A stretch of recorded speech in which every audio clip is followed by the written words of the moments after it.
Hello, good morning sir. Good morning. कौन? Sir मैं नैना मोरे बोल रही हूँ, चित्रवाड़ी से। हाँ बोलिए।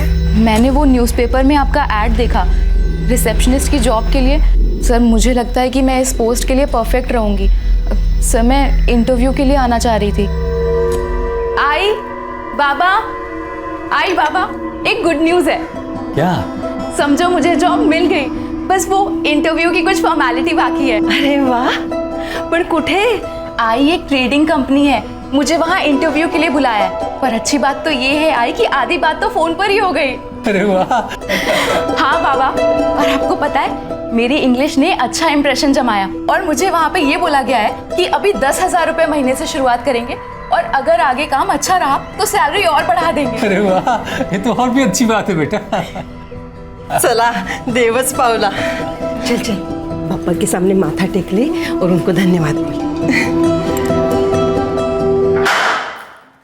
मंदार भाऊ, दरवाजा खुल गया, हो गई आपकी बेल, आ जाइए।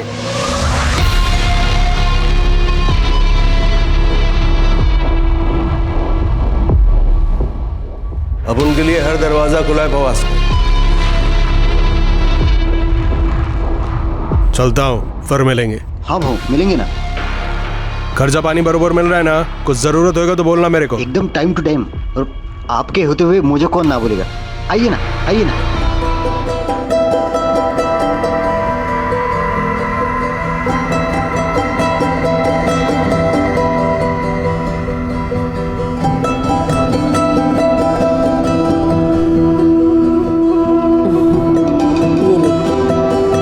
ठीक से करना। ध्यान से जाना बेटे। हैं? शाबाश। बाय बाबा, बाय आई।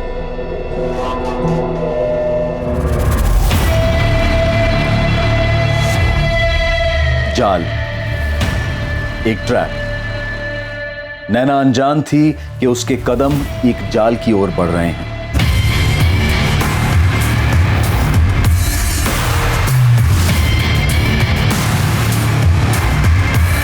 रिसेप्शनिस्ट की जॉब के लिए दिया गया एक साधारण सा विज्ञापन, उसमें ना तो कोई खतरा था और ना ही कोई शक की गुंजाइश। फिर नैना मोरे ये कैसे जान पाती कि उसके कदम खतरे की ओर बढ़ रहे हैं? वो सोच भी नहीं सकती थी कि उसके लिए वहां कोई जाल बिछा होगा।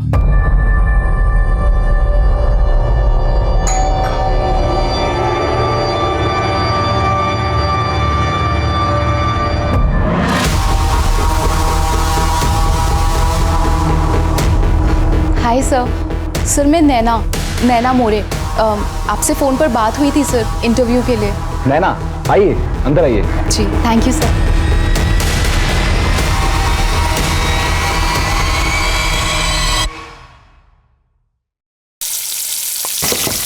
आई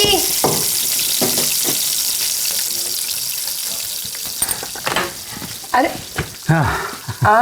मुझे लगा नैना आई होगी। क्यों, नैना लौटी नहीं अभी तक? नहीं ना, 7:30 वाजून गेले, अभी तक आई नहीं। उसका फोन भी बंद है। क्यों? फोन क्यों बंद आ रहा है? आपण ज्या ग्राहकाला कॉल करत आहात ते सध्या बंद आहे।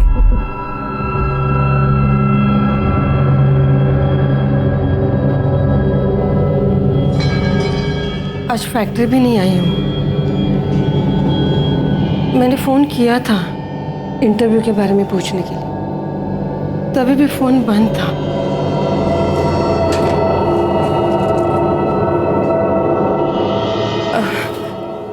कोई ट्रेडिंग कंपनी बोल रही थी वो। Trading company? हाँ। हाँ, ये है ट्रेडिंग कंपनी, यही होगा शायद। है सागर गोखले का नंबर दिया हुआ है। तो फोन करके देखिए ना इस नंबर पर। आपण ज्या ग्राहकाला कॉल करत आहात ते सध्या बंद आहे। ये नंबर तो बंद आ रहा है। अरे देवा, ठीक से याद है तुम्हें? यही बताया था। नाम तो नहीं बताया था, बस बोल रही थी ट्रेडिंग कंपनी है। नंबर तो स्विच ऑफ आ रहा है, और इस न्यूज़पेपर में ट्रेडिंग कंपनी में रिसेप्शनिस्ट की कोई दूसरी ऐड भी नहीं है। आपने उसके दोस्तों से बात की? उनके साथ तो नहीं है? हाँ साहब, मैंने पूछ लिया था, पर साहब मेरी बेटी ऐसे बिना बताए कहीं नहीं जाती। रात को तो बिल्कुल नहीं। अभी तो उसके एग्ज़ाम ख़त्म हुए हैं।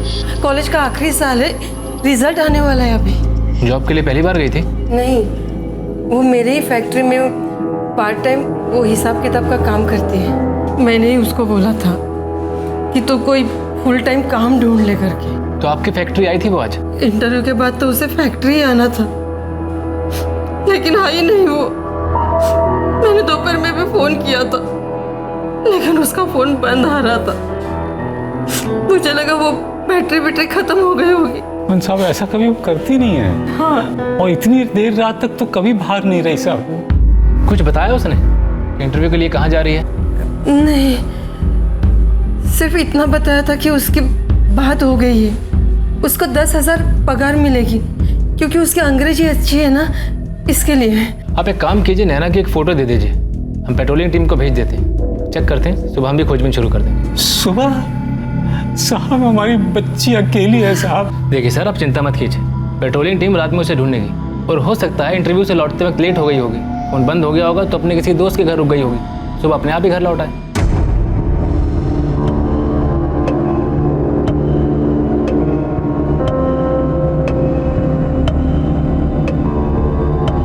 पण ज्या ग्राहकाला कॉल करत आहात ते सध्या बंद आहे।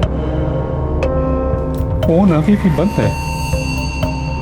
कहाँ रह गई नैना?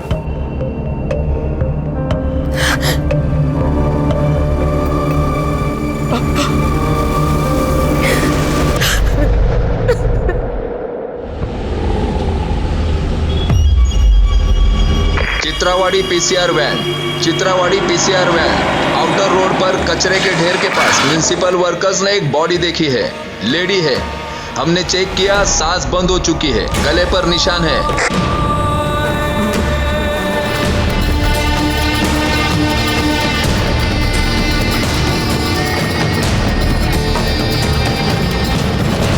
सर, कल के इस पूरे न्यूज़पेपर में रिसेप्शनिस्ट के जॉब के लिए दूसरा कोई ऐड ही नहीं है। नैना इसी जॉब के लिए गई होगी। कल गई और आज मर गई। ऐड में तो बेसिक इन्फॉर्मेशन भी नहीं है, एड्रेस तक नहीं है। जी सर, और नंबर भी स्विच ऑफ आ रहा है। एक नाम है सागर गोखले, ना कंपनी का नाम है, ना एड्रेस है, ना कुछ है। ट्रेडिंग कंपनी है। पुणे प्रभात। दिलीप, पुणे प्रभात के ऑफिस में फोन करके पूछना ये ऐड कहां से आया था और किसने दिया था। Civil hospital? क्या हुआ नैना को साहब?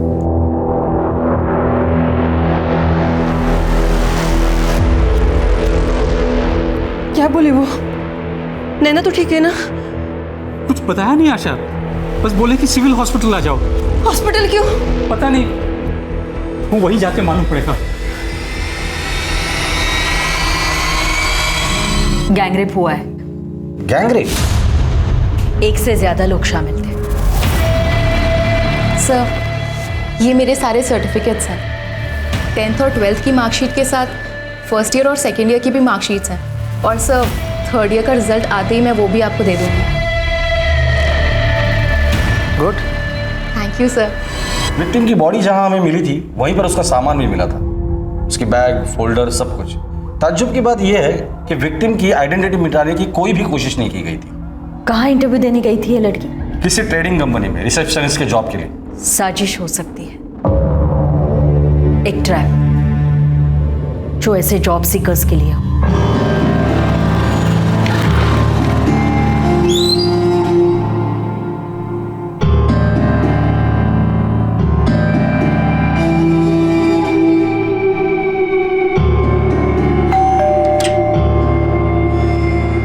मैम, आपका पिज्जा।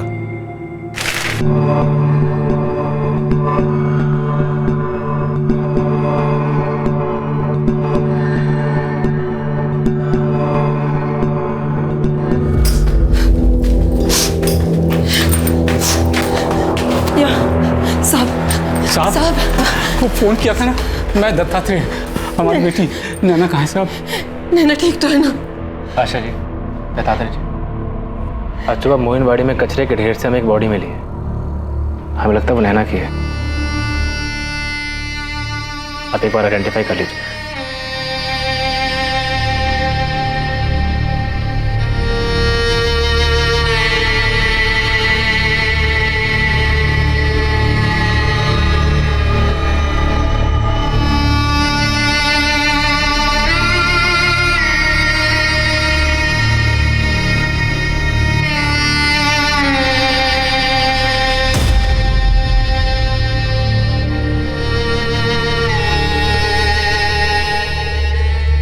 के साथ जो हुआ, क्या इस हादसे का कनेक्शन उसके अतीत से था? क्या उसे जानबूझकर टारगेट किया गया था? क्या अतीत का कोई साया था जिसे नैना ने तो पीछे छोड़ दिया था, लेकिन उसने अब तक नैना का पीछा नहीं छोड़ा था? क्या ऐसा मुमकिन था कि अतीत का वो साया नैना तक नौकरी के उस विज्ञापन के जरिए पहुंचा हो? या फिर उसका ट्रैप में फंसना महज एक इत्तेफाक था और यह हादसा किसी के साथ भी हो सकता था? सर एक्चुअली मैं बीकॉम थर्ड ईयर के रिजल्ट्स का वेट कर रही थी और आज ही मैंने ये न्यूज़पेपर में ऐड देखा। And sir I am also good in English. ये तो अच्छी बात है। आप एड्रेस लिख लीजिए। इंटरव्यू कल सुबह 9:30 बजे होगा। आप में वो कॉन्फिडेंस तो है जो हम ढूंढ रहे हैं, लेकिन फिर भी इंटरव्यू देना होगा। श्योर सर श्योर, मैं पहुंच जाऊंगी सर। 1 जून को पुणे प्रभात में रिसेप्शनिस्ट वाला जॉब। हाँ सर याद है मुझे, वो ऐड मैंने ही लिया था। ऐड किसने दिया था?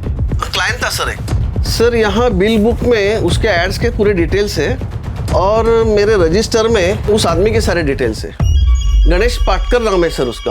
31 मई को उसने ऐड दिया था अगले दिन के लिए, 4 सेंटीमीटर बाय 8 सेंटीमीटर कॉलम के लिए, और बिल हुआ था 450 रुपए का। इस गणेश पाटकर की जो भी डिटेल्स तुम्हारे पास है मुझे सब चाहिए। हाँ मिल जाएगा ना सर, यहाँ उसका नंबर भी मौजूद है और हमारे ऑफिस में सीसीटीवी भी लगा है। बिल बुक की कॉपी और सीसीटीवी फुटेज दोनों पुलिस स्टेशन भेज देना।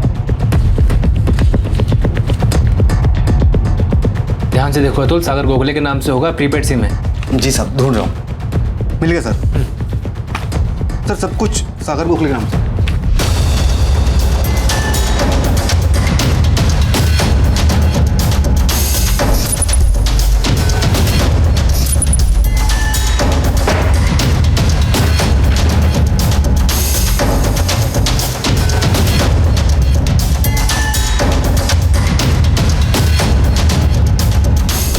गणेश 5 वर्ड कम करके 4 बाय 8 के कॉलम में फिट कर सकते हैं, बेस्ट रहेगा। या तो फिर 5 वर्ड ऐड करके 4 बाय 10 के कॉलम में फिट कर देंगे। रेट क्या होगा दोनों का? 4 बाय 8 के लिए 450 रुपया और 4 बाय 10 के लिए 550 रुपया, जीएसटी पकड़ के फाइनल।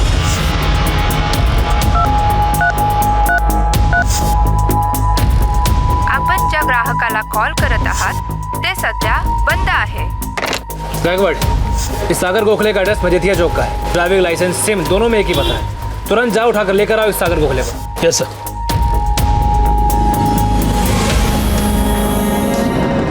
नैना मोरे दत्ता रे और आशा की इकलौती औलाद थी। नैना ने अपने माँ बाप को कड़ी मेहनत करते देखा था सिर्फ इसलिए ताकि वो नैना को अच्छी शिक्षा, अच्छा भविष्य दे सके। नैना भी अपने माँ बाप की उम्मीदों पर खरी उतरी थी। उसने ग्रेजुएशन कर लिया था और आगे भी पढ़ना चाहती थी। वो चार्टर्ड अकाउंटेंट बनना चाहती थी। उसकी प्रतिभा और लगन को देखकर आशा और दत्ता रे को उस पर नाज था। उनका सपना पूरा भी हो जाता अगर नैना की जिंदगी में वो काला दिन कहर बनकर ना टूटता।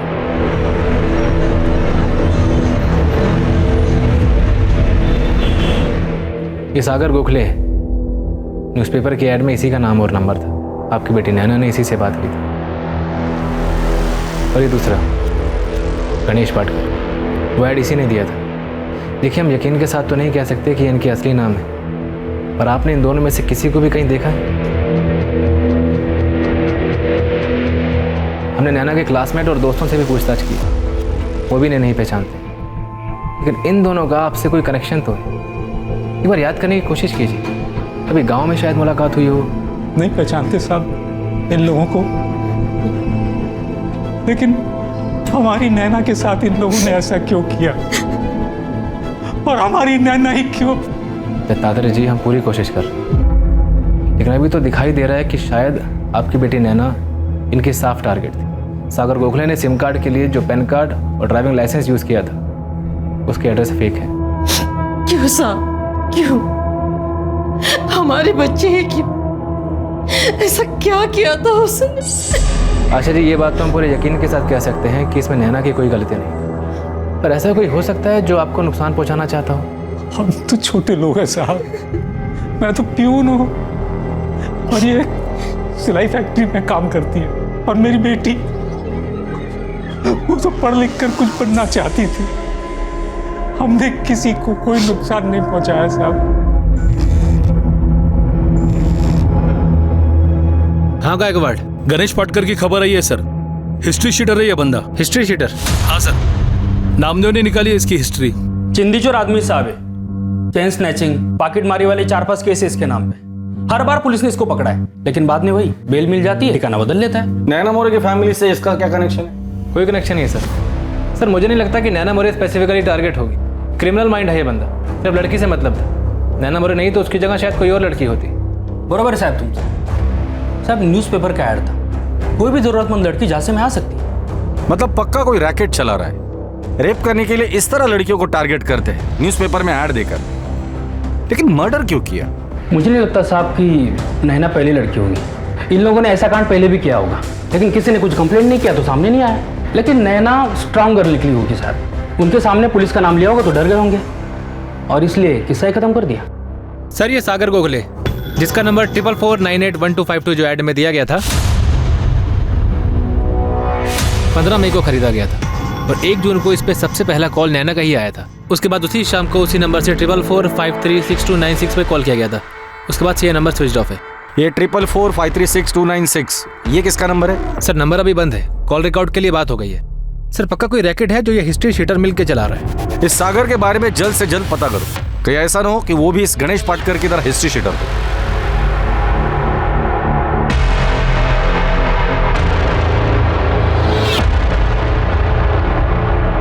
ट्रिपल 44536 ये वो दूसरा नंबर था जिस पर सागर गोखले ने 1 जून 2019 की शाम को फोन किया था और उसी रात नैना का रेप और मर्डर हुआ। क्या यह नंबर अब इस केस को सॉल्व करने की दिशा में एक अहम कड़ी साबित होने वाला था?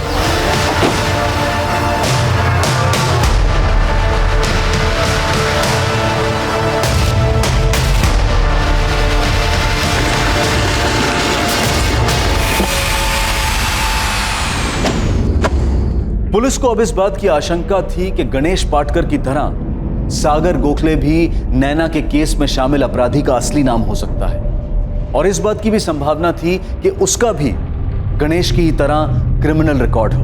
पुलिस ने इस बारे में अपनी तहकीकात, अपनी खोजबीन जारी रखी और जल्द ही उन्हें इस नाम की हकीकत भी पता चल गई।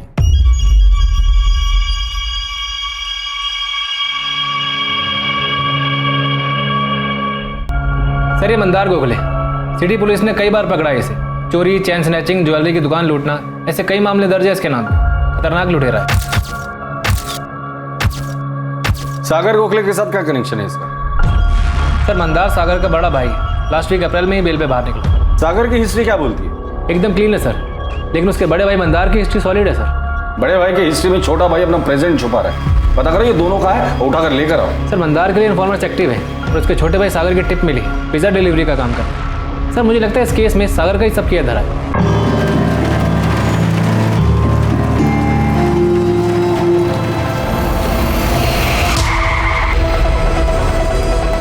हेलमेट उतार।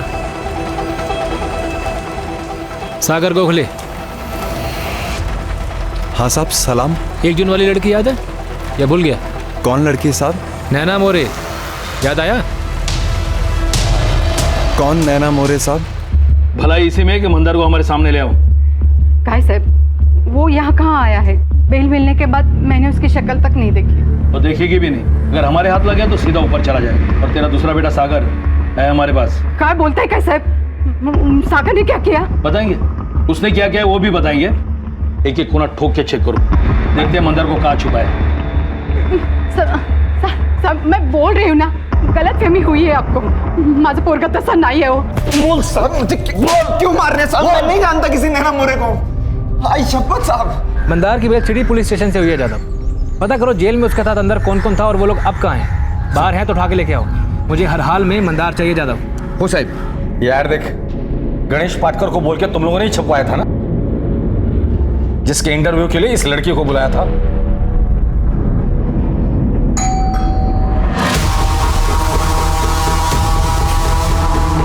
यस सर मैं नैना मोरे।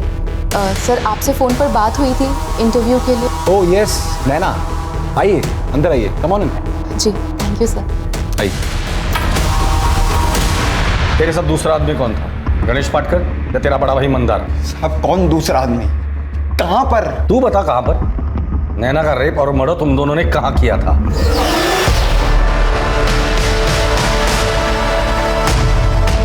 अब मैं न्यूज़पेपर में ऐड क्यों दूंगा साहब? मेरे को इंटरव्यू आगे कोई क्यों देगा? मैं तो खुद पिज्जा डिलीवरी करता हूँ साहब। साहब मेरा यकीन कीजिए आप, मैंने ऐड वैड नहीं दिया है। मैं जानता भी नहीं है ये गणेश पाटकर कौन है साहब। देख, यहाँ आने के बाद तुझ जैसे लोगों को अपना पिछला जन्म भी याद आ जाता है। तुझे भी याद आ जाएगा। बोल। हाँ ठीक है, लेकिन मुझे सारी की सारी जानकारी जल्दी से जल्दी चाहिए। साहब पूरा घर छान मारा, लेकिन मंदार उसके घर पर नहीं मिला। और अरेस्ट के वक्त सिटी पुलिस को उसका जो मोबाइल मिला था वो भी स्विच ऑफ है। पता नहीं किस बिल में जाके छिप गया है वो। बैकवर्ड उस बिल का पता करो कि उस आदमी को ढूंढो जो उस बिल तक पहुंचा सकता है। पुलिस ने अगले 4 दिनों तक सागर से पूछताछ की और इस बीच वो मंदार को ढूंढने की पूरी कोशिश करते रहे, लेकिन सागर अपने बयान से टस से मस नहीं हो रहा था। उसका यही कहना था कि वो किसी नैना मोरे को नहीं जानता। सागर पोरा इकडे ये.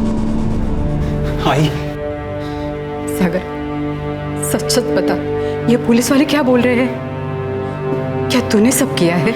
नहीं आई, मुझे तो पता भी नहीं लोगों ने क्यों पकड़ा मेरे को। मैंने कुछ भी नहीं किया आई, मैं कुछ भी नहीं जानता हूँ। क्या ये मंदार का किया हुआ है? वो तुझे फंसा रहा है? पता नहीं आई, मंदार दादा ऐसा क्यों करेगा कि पुलिस से मेरे को फंसा रही है? किसी और ने किया, इसके टॉपते मेरे नाम पे फाड़ रही है। तुम्हारे दोनों बेटे शामिल है। उस मासूम लड़की को फंसाया, रेप किया और मर्डर किया, और तुम कह रही हो कि हम फंसा रहे तुम्हारे बच्चों को। हमें तो शक है कि और भी कई लड़कियों के साथ उन्होंने यही किया होगा। सागर को लेकर आपको गलतफहमी हो गई साहब। सागर ऐसा कर ही नहीं सकता। मंदार के बारे में कुछ नहीं कह सकती, पर मैं कर सकते। ठीक है, मंदार को भेज दो, हम सागर को छोड़ देंगे। कुठून शोधून मी साहब त्याला? जब से बेल हुई है वो घर आया तक नहीं, मुझे उसकी खबर तक नहीं है साहब।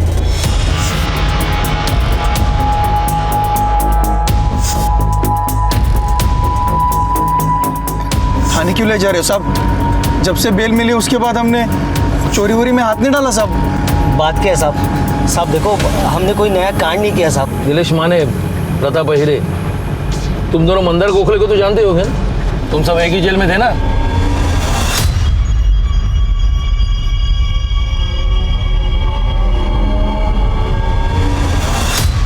हम जानते हैं तुम दोनों उसके साथ एक ही सेल में थे और 28 अप्रैल को वो तुम दोनों से पहले बेल पर बाहर निकल आया था। मंदार भाऊ, दरवाजा खुल गया, हो गया आपकी बेल, चलिए। नीलेश, प्रताप, तुम लोगों को कभी कोई तकलीफ होगा ना तो मंदार बाबू को याद करने, समझा? चलता हूं। अगर मना किया तो खैर नहीं दोनों की। मना क्यों करूंगा साहब? सब जानते हम तीनों साथ में थे। लेकिन साहब 2 हफ्ते पहले उसको बेल मिल गया था और हम भी 14 मई को बाहर आए, उसके बाद कांटेक्ट नहीं हुआ साहब। साहब मैंने भी नहीं देखा उसको, अपना वास्ता तो बस जेल तक ही था। पर साहब हुआ क्या है? नैना मोरे नाम है इसका, रेप और मर्डर हुआ है। छोटा मोटा हाथ मारने वाले लोग हैं हम साहब, कहाँ लंबी केस में फंसा रहे हो साहब? लड़की का मैटर, मर्डर और रेप साहब, हम ये सब नहीं करते साहब। अभी तक तो दूर ही हो, बस इतना बता दो मंदार का ठिकाना कहाँ है? हमको नहीं मालूम साहब। हम तो उसके टच में भी नहीं थे साहब। तुम तीनों एक साथ एक ही सेल में थे, अपने अगले कांड के बारे में बताया तो जरूर होगा उसने। हमें उसके कोई काम में इंटरेस्ट नहीं था। 1 नंबर का लिच्चड़ आदमी है साहब वो। रात को जेल में गंदी गंदी हरकतें करता था, ये काम उसी ने किया होगा पक्का। उसका भाई सागर, वो कैसा है? वो कर सकता है ये काम? हम नहीं जानते साहब। गणेश पाटकर, उसको तो जानते ही होगे। वो पॉकेट मार गणेश के बारे में बात कर रहे हो साहब? हाँ भाई, मिले उससे कभी? हाँ साहब, एक आध बार मिला हूँ, लेकिन धंधे के बारे में कुछ मतलब नहीं बना साहब। प्रताप और मैंने भी कभी साथ में काम नहीं किया, हम लोग भी जेल में मिले जैसे मंदार को मिला। तो चुपचाप ये बता दो कि मंदार कहाँ मिलेगा? साहब पक्का नहीं पता साहब, पर सातारा में सेटिंग लगाओ साहब, वहाँ मिल सकता है। सतारा? अभी सतारा कैसे याद आया? अभी तो बोल रहे थे कि तुम्हें पता नहीं कहाँ मिलेगा। सच में नहीं मालूम साहब, वो तो जेल में बात में उसने बोला था सतारा। साहब वहाँ पे भी मिलेगा कि नहीं ये नहीं पता साहब। बाहर आके मेरे को मिलो, सतारा चलने का है। सतारा में क्या अपना एक सेटिंग है, तो मेरे को उधर तो पंटर लोग चाहिए होगा, तो तुम दोनों बाहर आके मिलने को बोला था साहब, लेकिन हम नहीं गए कभी उसको मिलने। सच बोल रहे साहब, हमारा इससे कोई लेना देना नहीं है। ठीक है, अभी तो जाने दे रहा हूँ, लेकिन पुणे से बाहर नहीं। दोनों के फ़ोन ऑन रहने चाहिए। साहब फैजल कुरैश, नाम भी असली है और आदमी भी। इस कांड के बाद से ही अपना फोन बंद करके बैठा ही है। कौन है ये फैजल कुरैशी? साहब टैक्सी ड्राइवर है।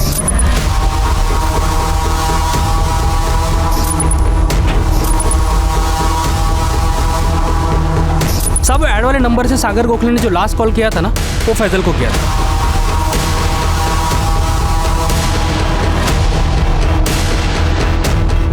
तो फैजल कुरैशी मिलेगा कहाँ? साहब इस कांड के बाद अपने घर में छुपा है वो।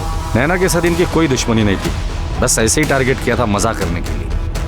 ये मंदार हाथ लग जाएगा ना, फिर इनको बताता हूँ मजा कैसे करते हैं। भाई साहब हमारी बेटी क्यों, नैना के साथ ऐसा क्यों हुआ? देखिए नैना के साथ जो हुआ वो होना नहीं चाहिए था।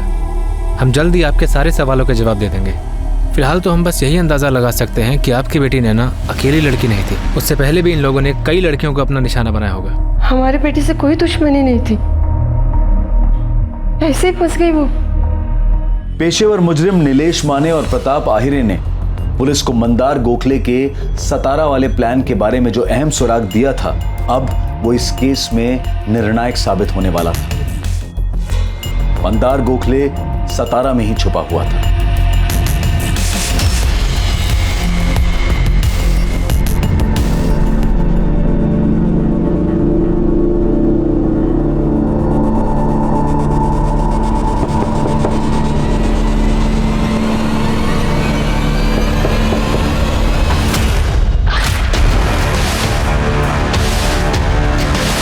हालांकि मंदार के पुलिस की गिरफ्त में आने से पहले भी इस बात के पुख्ता सबूत थे कि नैना मोरे के केस में मंदार और उसका छोटा भाई सागर दोनों शामिल हैं।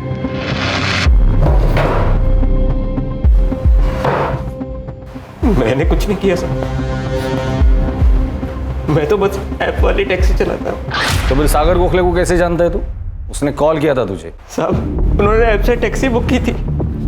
मेरी बदकिस्मती थी कि वो बुकिंग मेरे पास आई। बाबरी नाका का कॉल था साहब। मैं लोकेशन पर गया तो कॉल करके थोड़ा आगे बुलाया तो मैंने वहां पर एक गोनी देखी। मैं तभी समझ गया साहब के कुछ गड़बड़ है।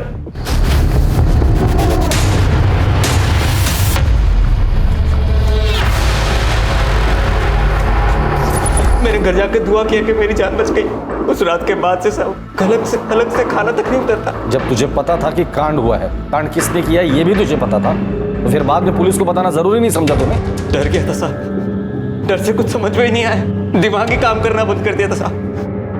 वो आदमी ये था? नहीं सर। ये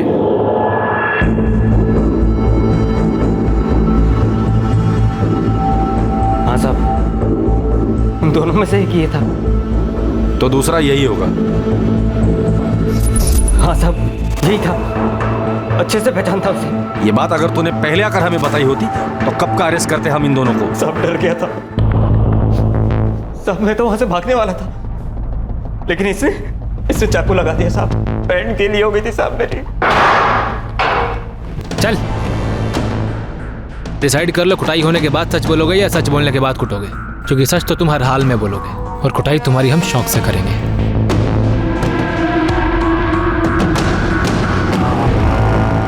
क्या किया तूने सागर? मैंने? मंदार ये बता तूने क्या किया? मुझे क्यों फंसा रहा सब में तू? मैंने तुझे फंसाया? हाँ तूने फंसाया मेरे को। हेड़ा हो गया क्या? मैं तुझे क्यों फंसाऊंगा मेरे भाई? भाई मत बोल, तब भी तेरे से नफरत नहीं की मैंने, और तू फंसा रहा मेरे को, फंसा रहा मेरे को साले। क्यों? शर्म नहीं आई तेरे को मेरे को फंसाते हुए? साले तूने कुछ किया होगा और अब सब मेरे हिस्से में डाल रहा है। मैंने कुछ किया है? साले तेरी वजह से प्रॉब्लम होती है, तेरी वजह से प्रॉब्लम होती है हर बार। तुझे पता है मैं कैसा हूं, तुझे पता है मैं कितना सुधरा हूं। सच बोल, क्या किया तूने? मैंने कुछ नहीं किया, सच बोल। सब तेरी वजह से हुआ। सागर मेरी बात क्या क्या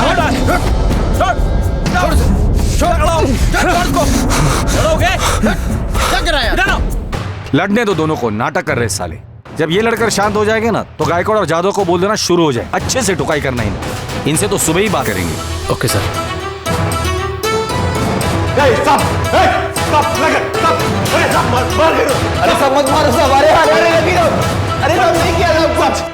नैना मोरे के अपराधी पुलिस की गिरफ्त में थे, लेकिन उसके माँ बाप को अब भी इस बात की खबर नहीं थी कि नैना के साथ ऐसा क्यों हुआ। इन दोनों ने नैना को ही क्यों फंसाया, और आखिर उनके जाल में कोई और क्यों नहीं, बस नैना ही कैसे फंस गई। नैना सिर्फ एक जॉब इंटरव्यू के लिए गई थी, लेकिन जॉब के लिए दिया गया एक साधारण सा विज्ञापन और नैना की मौत। यहां सिर्फ एक जाल नहीं बुना गया था, बल्कि जाल के अंदर भी एक जाल बिछाया गया था जो जुर्म के मकसद से भी ज्यादा चौंका देने वाला खुलासा करने वाला था। हट। नैना मोरे को कहां बुलाया था? बोल। अपन क्या बोले साहब, आपको तो सब पता ही है। किसी झूठी जगह का नाम ले लो और आप जो बोलोगे वही सही। साले, तेरी अक्कड़ है ना किसी और पर दिखाना, या दिखाए तो हड्डी बस लेक कर दूंगा। तोड़ दो साहब, हड्डी बसरी सब तोड़ दो। आप जो करोगे सब सही होगा। साले, तू भी तो बराबर का हिस्सेदार है, तू चुप क्यों है? कैसे हिस्सेदारी साहब? हाँ, पिछले 4 साल से अलग अलग जॉब पे अपने जूते घिस रहा है। अब उनके धंधे से इसका कोई वास्ता नहीं है। अब हो गया ना सीधा रेप और मर्डर। नहीं साहब, पिछले 8 साल से अपन इस लाइन में ही है। न जाने कितनी चोरी की, डकैती की, कितनी बार जेल गया खुद को भी याद नहीं है। रात में लोगों के घरों में घुसा हूं। उधर लेडीज लोग भी होती थी, लेकिन कभी किसी लेडीज के ऊपर अपन हाथ नहीं डाला। आई शपथ। तेरी ये कसम तेरे बेगुनाह होने का कैरेक्टर सर्टिफिकेट देती है क्या? उन्हें बोल लिया, हमने यकीन कर लिया। अब उनकी बात का यकीन करो, ये अपना भाई है। ऐसा कांड करने का ना इसके अंदर हिम्मत नहीं है। और अगर ये ऐसा कांड करता तो उस पेपर के ऐड में अपना असली नाम डालता क्या? और वो सिम कार्ड वो भी इसी के नाम पे था। ऐसा कैसे साहब? ऐसा करता है क्या कोई? तो ये सब तूने अकेले नहीं किया? अरे नहीं साहब, अगर इस कांड के पीछे अपन का हाथ होता तो मैं इसका असली नाम डालता क्या उस पेपर में? साहब अपन हिस्ट्री सीटर है, घूम फिर के पुलिस अपन तक पहुंचती थी। अभी ये गणेश पाटकर किधर से आया अब उनको मालूम नहीं। इस कांड से हमारा कोई वास्ता नहीं है। अभी आपको जितना मारना है, जितना पीटना है पीटो। हो सकते तो वो चार्जशीट होता ना हम लोग के नाम पे फाड़ दो, लेकिन बार बार साहब अपन एक ही बात बोलेगा कि हम दोनों को उस पे फंसाया जा रहा है। साहब मैं पिछले 2 साल से मजबूरी में पिज्जा डिलीवरी का काम कर रहा हूँ। भाई जैसा नहीं बनना था मेरे को। सरकारी नौकरी का एग्जाम भी दिया मैंने, पर अभी सब पानी में, सब बर्बाद हो गया। सब क्रिमिनल का भाई हूँ साहब मैं। एक नौकरी लेने के लिए ना बहुत पापड़ बेलने पड़ते हैं। मैं अच्छा खासा अपनी नौकरी कर रहा था, अभी कोई नौकरी नहीं देगा मेरे को। माथे पे लिख दिया आपने मेरे, क्रिमिनल का भाई क्रिमिनल।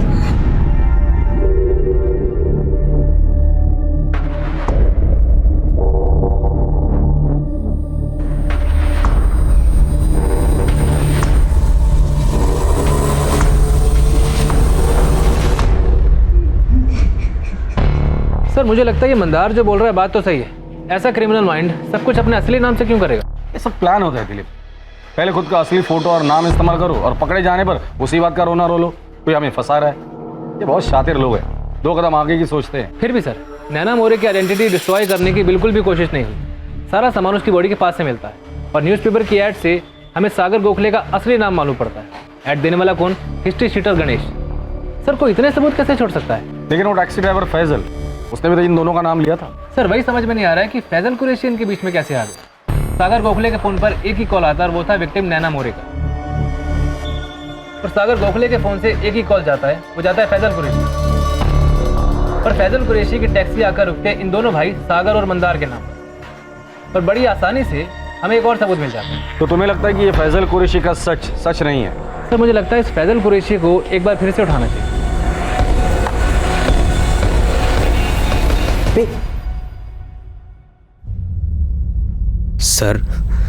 सर बताएंगे कुछ? मुझे फिर से क्यों बुलाया?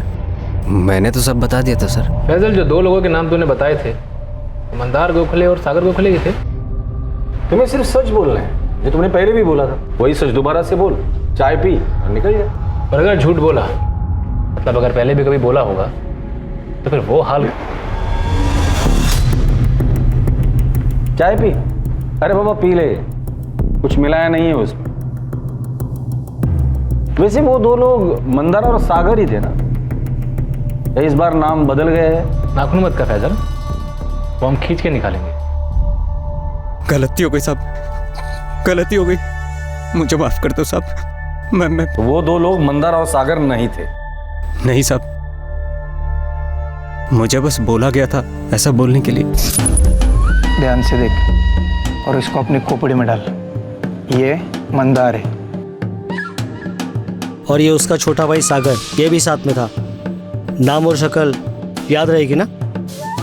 और पुलिस भी तुझे यही फोटो दिखाएगी। और ये दो लोग कौन थे?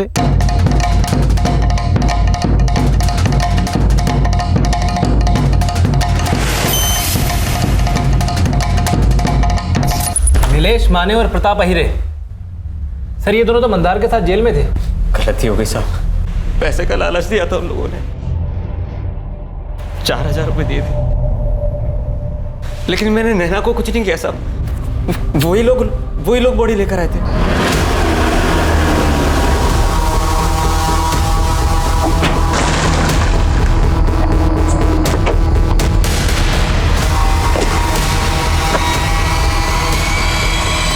इन दोनों ने मंदार और सागर को क्यों फंसाया? वो मैं नहीं जानता साहब, मुझे बस 4000 रुपए दिए, फिर मेरे नंबर पर कॉल किया।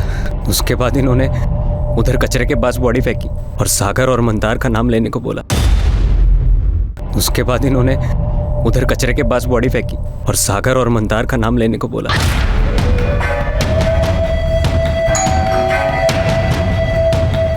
यस सर, मैं नैना मोरे, आपसे फोन पर बात हुई थी सर। हाँ नैना, या प्लीज कम इन। 10th और 12th की मार्कशीट के साथ फर्स्ट ईयर और सेकेंड ईयर की भी मार्कशीट्स हैं। गुड। नमस्ते साहब। नमस्ते साहब। नमस्ते साहब, हमने सुना है मंदार को आपने पकड़ लिया। हाँ, प्लान कामयाब रहा। फैजल ने भी वही बोला जो तुम दोनों ने उसे सिखाया था, और यहीं पर प्लान गड़बड़ा गया।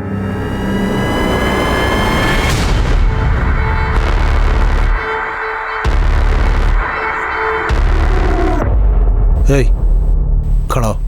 उसे तू बचाएगा ऐसे? छोड़ छोड़। चल चल, बोल रहा हूँ।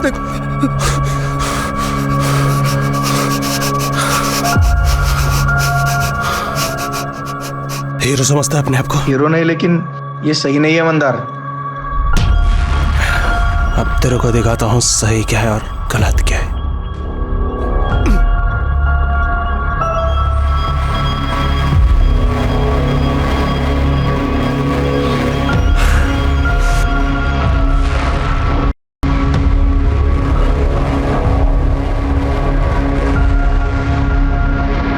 अबे ओ, चलो उठो, लग जाओ काम पे।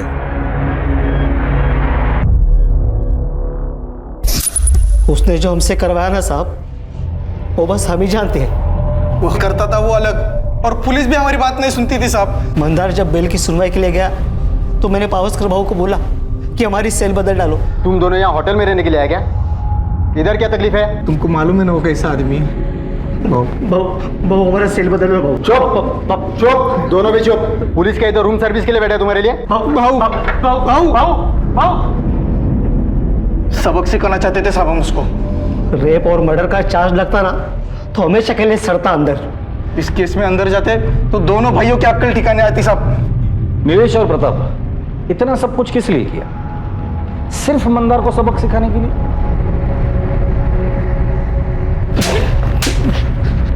और वो लड़की नैना मोरे बेचारी ऐसी फंस गई तुम लोगों की नौकरी की ऐड के चक्कर में। गणेश पाटकर न्यूज़पेपर में ऐड देने वही गया था ना? हाँ साहब, और सागर के नाम पर सिम कार्ड भी उसी से खरीदवाया था साहब। ये गणेश पाटकर कहाँ मिलेगा? कोल्हापुर में। सागर सुन, अपन उन दोनों के साथ ऐसा कुछ नहीं करता था जैसा वो लोग बोल रहे। अपन सिर्फ उनसे अपना काम करवाता था। इससे कोई फर्क नहीं पड़ता मंदार, तूने क्या किया क्या नहीं किया। इस फसाद की जड़ तू ही है। मेरा नाता जब तक तेरे साथ रहेगा ना, मेरी जिंदगी यूं ही बर्बाद रहेगी। अब और नहीं, मैं नहीं चाहता कोई मेरे को क्रिमिनल के भाई के रिश्ते से पहचाने।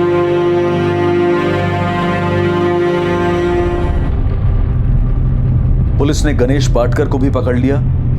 नीलेश माने, प्रताप आहिरे, फैजल कुरैशी और गणेश पाटकर इस वक्त जुडिशियल कस्टडी में हैं और अपने केस के ट्रायल शुरू होने का इंतजार कर रहे हैं। नैना के माता पिता यकीन ही नहीं कर पा रहे हैं कि नैना वाकई गलती से एक षड्यंत्र द्वारा बुने गए जाल में फंस गई। उन्हें नैना की बदकिस्मती पर यकीन ही नहीं हो रहा था कि नैना की हत्या और बलात्कार किसी एक मुजरिम द्वारा दूसरे मुजरिम को फंसाए जाने की महज एक चाल थी। एक नौकरी के लिए दिया जाने वाला एक मामूली सा ऐड नैना को मौत के मुंह तक ले जाएगा, नैना मोरे इसका अंदाजा लगा ही नहीं सकती थी। लेकिन आम लोग ऐसे ही होते हैं। और शातिर और क्रिमिनल दिमाग के लोग इन्हीं बातों का फायदा उठाते हैं। जैसे कि वो जगह जहां नैना को इंटरव्यू के लिए बुलाया गया, वो जगह जहां ये दुर्घटना हुई, वो जगह ऑफिस जैसी बिल्कुल नहीं थी। वो तो एक आम सा कमरा था। वो कमरा नीलेश और प्रताप ने किराए पर लिया था। उन्होंने ये कमरा खास तौर पर मंदार और उसके भाई को फंसाने के लिए लिया था, जिसमें वो कामयाब भी हुए। नैना अपने जॉब को लेकर बहुत एक्साइटेड थी और जाहिर है कि इस एक्साइटमेंट में उसका ध्यान ही ना गया हो कि वहां कोई ऑफिस सेटअप है ही नहीं, और नैना खुद ब खुद चलकर उनके जाल में आ गई। जब आप ऐसी किसी जगह पर जाते हैं तो बहुत सी बातों का ध्यान रखना जरूरी होता है, चाहे आप वहां किसी ऐड के जरिए गए हों या फिर आपको इंटरनेट या एसएमएस के जरिए वहां बुलाया गया हो। अपॉर्चुनिटी जिसकी तलाश में हर कोई होता है, अपॉर्चुनिटी जिसे कोई भी अनदेखा नहीं करना चाहता। सुनहरा दिखने वाला हर मौका हमेशा सुनहरा नहीं होता है, इसलिए बेहद जरूरी है कि उस रैंडम अपॉर्चुनिटी पर तोल मोल कर भरोसा किया जाए और हर वक्त सतर्क रहा जाए। अब मैं अनूप सोनी आपसे विदा लेता हूं, फिर मुलाकात होगी। और हमेशा याद रखें, क्राइम और आपके बीच में सिर्फ इतना फर्क है कि आप कितने सतर्क हैं। सतर्क रहें, सुरक्षित रहें। जय हिंद। क्राइम पेट्रोल्स के और भी दिलचस्प कहानी देखने के लिए हमारे चैनल को सब्सक्राइब करें और बेल आइकॉन दबाना न भूलें।